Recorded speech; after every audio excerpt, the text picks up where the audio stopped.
ये पकानी है। 2 पीसों पे मसाला लगा हुआ रखा है और ये सर के आसपास का हिस्सा है। तो इन सब का हमने शोरबा बनाना है। ये थोड़ी लग रही थी तो इसलिए हमने मसाले वाली मछली के 2 पीस ले लिए। इसके मसाले के लिए ये 3 प्याज़ें, लहसुन और अदरक। सबसे पहले लहसुन प्याज फ्राई कर लेनी है, कच्ची पक्की करके बाहर निकाल लेनी है। उसके बाद डलेंगे इसमें बाकी मसाले। अब मैंने ना ये तेल ना सरसों का ये कड़कड़ा लिया है। अगर इसमें डालडा घी में पकाएंगी ना तो बहुत अच्छा बनता है, लेकिन घी अच्छा होना चाहिए। अच्छा, ये तेल कड़कड़ा लिया। अब इसमें डालनी है प्याज। ये मैंने इतनी वो 3 प्याज़ें थी ना, इनको मैंने काट लिया। और ये लहसुन अदरक पहले प्याज तल के निकालनी है, साथ ही लहसुन अदरक भी पीस लेना है। ये जो प्याज है ना, ये कच्ची पक्की हो रही है, इसके साथ ही मैंने ना इसमें ये चीज़ें डाल देनी है। इलायची, ये थोड़ी सी सौंफ है, ज़्यादा नहीं है, और 1 चम्मच ज़ीरा और ये आधी चम्मच सौंफ है। ये दालचीनी का टुकड़ा, 2 लौंगे हैं सिर्फ, ये थोड़ी सी काली मिर्चें, और ये है मेथी दाना, और ये सब्ज़ इलायची।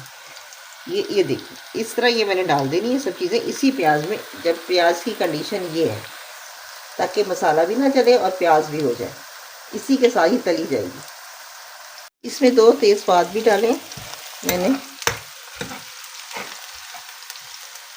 अच्छा, ये लहसुन अदरक है ना, अगर हम इसको इसके साथ डाल देंगे इस कंडीशन में, तो बस ज़रा आसानी हो जाती है कि या तो पेस्ट बनाओ तो पेस्ट बाद में डलेगा, लेकिन अगर आपने पीसना ही है तो इसमें डाल दें तो इकट्ठा ही पिस जाएगा। ये इसमें डाल, और ये इकट्ठा ही पिस जाएगा, तो पीसने काम की ज़रा आसानी, टाइम बच जाता है। इसको ब्राउन नहीं करना, थोड़ा सा और कलर देना है, और फिर इसका अच्छी तरह तेल निकाल के ठंडा करके इसको पीस लेना है। और मेथी दाना जो डाला था वो मैंने डाल दिया था इसमें। मेथी दाना बघार में डलता है, और मेथी दाना जो असल मेथी दाना यही होता है, जो हम आम यूज़ करते हैं वो होते हैं मेथरे, जो मोटे मोटे होते हैं, लेकिन असल मेथी दाना ये है। ये प्याज इस कंडीशन में ले आना और इसका तेल निचड़ जाए, फिर इसको उतार के प्लेट में और पीस लेंगे।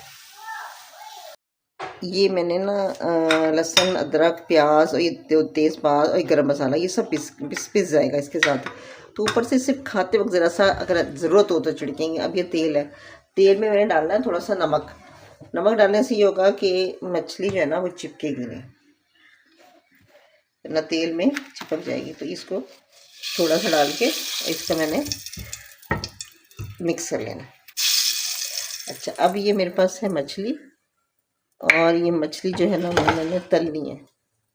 ये मछली अब इसको डालना है, इसको इस पोजीशन में डालना है, थाल वाली साइड ऊपर।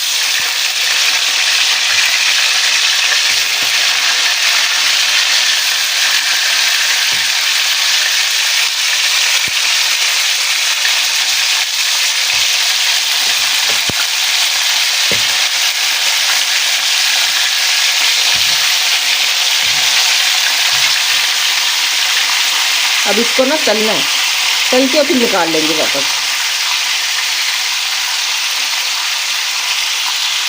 अभी मछली बहुत अच्छी तरह तली गई है। अब इसी में डालने हैं मसाले। मसालों में इसमें डलेगी हल्दी,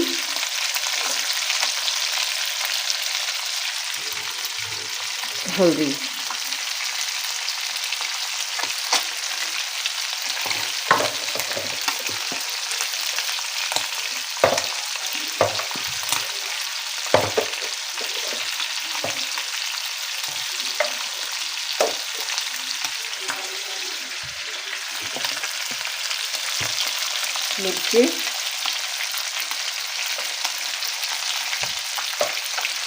और 2 चम्मच धनिया। मिर्चों से हमेशा दुगना डलता है।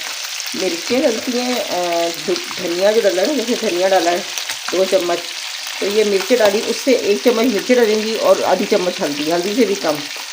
अब ये, और नमक थोड़ा डालना है। नमक जो है ना वो हमने पहले डाल दिया था, तो इसका हिसाब करके डालना है शोरबे का, तो अपने जायके के हिसाब से मैंने इतना ले लिया। ठीक है। अब जो मैंने इसमें प्याज वगैरह पीसी थी, लहसुन प्याज और गरम मसाला, ये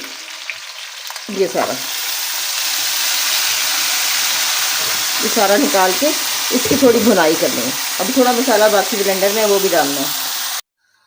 अच्छा, ये मछली जो है ना, अब इसको क्या करना है, इसको ना पकने रख देना, थोड़ी आंच तेज़ करके, ताकि इसका पानी खुश्क हो जाए। तो इसमें दही डाल के भूनना है। अगर दही ना हो तो टमाटर डाल लें, लेकिन इसमें कुछ ना कुछ खट्टा डलता ज़रूर है। अब इसको रख देना ताकि ये वो हो जाए, गल भी जाए और भुन भी जाए। अब इसको ना ढक्कन लगा के रख देना, पकने देना। अब ये भुनना पे आ गया, एक ऑयल भी निकल आया।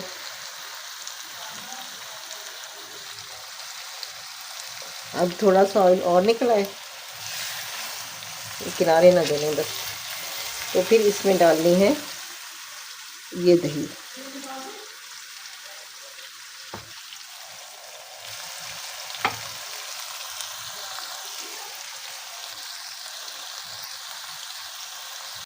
अब ये ना लगना शुरू हो गया, मसाला पिसा हुआ था ना तो लगना शुरू हो गया। तो अब मैं इसमें एक पाव दही है, थोड़ी थोड़ी डाल के ना इसको मैंने भूनना है ताकि दही भी भून जाए और ये मसाला भी, मछली भी भून जाए। तो इसको चलाना नहीं है, सिर्फ मैं ये नीचे से मसाला उतार रही हूँ, इसको सिर्फ हिलाना है। कढ़ाई को दोनों हाथों से बढ़ के हिलाना है, सिर्फ ये जले ना, इसके साइड से चम्मच चलाया। अब ये ना मैंने सारी दही डाल दी है इसमें थोड़ी थोड़ी करके। अब इसको इस तरह दोनों हाथों से पकड़ के हिला के चलाना है। अगर नीचे लग रही हो तो फिर चम्मच से चलाना है, वरना ज़रूरत नहीं है। और फिर इसके बाद जब इसका ऑयल ऊपर आ जाएगा तो फिर हमने डालना है पानी। अभी इधर से ना आना शुरू हो गया।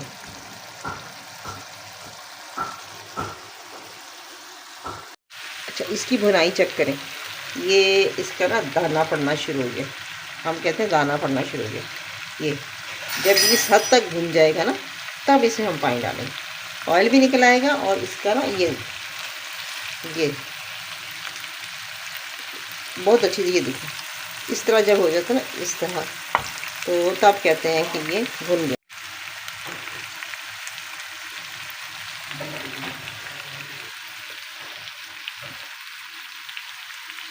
अब पानी डालना है। अब मैंने ना बहुत सारा पानी डाल दिया। ये कम से कम भी आधा पौना घंटा पकता है दरमियानी आंच पे। ये देखें, कोई मछली नहीं टूटी, कुछ भी नहीं टूटा, इसका कोई पीस नहीं टूटा, क्योंकि मैंने इसे चम्मच मारा ही नहीं, सिर्फ साइडों से मसाला जो जल रहा था वो हटाया। ये साबित है सारे पीस।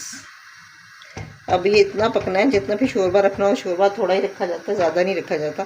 तो ये जितना खुश्क हो जाएगा ना तब इसमें देखिए, इसमें ऑयल भी आया हुआ है, तो इसमें सही भुनाई हुई हुई है। जब तक चीज़ की भुनाई ना हो ना उसमें जायका नहीं आता। अब ये सालन देखें, ये हो गया तैयार। अब इसको मैंने क्या करना है, ये धनिया डालना है और गरम मसाला एक चुटकी डोंगे में सिर्फ। देखिए अब ये, आप देखें ना कितना पानी था। अब कोई इसमें कतला टूटा हुआ है, बिल्कुल साबित कतले और बहुत ज़बरदस्त सालन बना हुआ है। बस इसको मैंने इसी तरह धनिया डाल के और बस इसको उतारना है।